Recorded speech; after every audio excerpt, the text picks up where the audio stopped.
False क्यों है, इसके पीछे का कारण जानते हैं।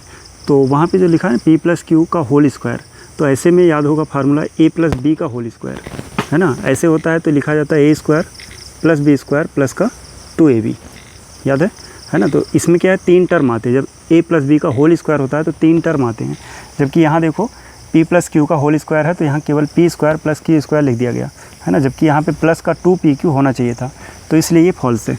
बात क्लियर है।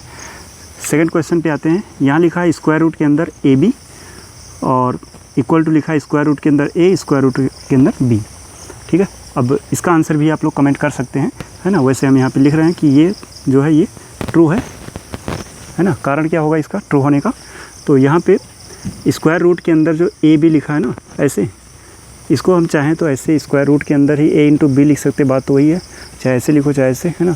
और ये स्क्वायर रूट क्योंकि a का भी है और b का भी है, दोनों स्क्वायर रूट के अंदर है, तो चाहो तो उसको अलग अलग भी कर लो, कोई फ़र्क नहीं पड़ेगा, है ना। ऐसे लिखा जा सकता है। तो सेकंड वाला पार्ट ये क्या है, ट्रू है, ठीक है।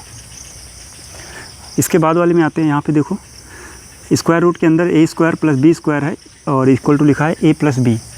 अब यहाँ कुछ लोग का हो सकता है कि ट्रू आ जाए, है ना, जबकि ये है क्या, क्योंकि हमें पता है स्क्वायर रूट के अंदर से कोई भी नंबर अगर उसका स्क्वायर होता है तो वो रूट से बाहर आ जाता है। a का स्क्वायर है तो a आ जाएगा, है ना। और कहीं पे ऐसे मान लो c का स्क्वायर है स्क्वायर रूट के अंदर तो c बाहर आ जाएगा।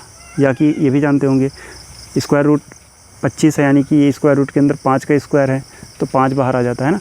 तो इस कॉन्सेप्ट को लेके कह सकते हैं कि यहाँ से a² + b² का जो स्क्वायर रूट है वहाँ से a + b बाहर आ जाएगा, जबकि ये हमने क्या लिखा है, ये फॉल्स है ना। कारण क्या है कि यहाँ पे ये जो नंबर है ना, कुछ ऐसे है कि दोनों को प्लस किया गया, जैसे कि हम यहाँ पे लिख देते हैं 16 और प्लस का 25, ठीक।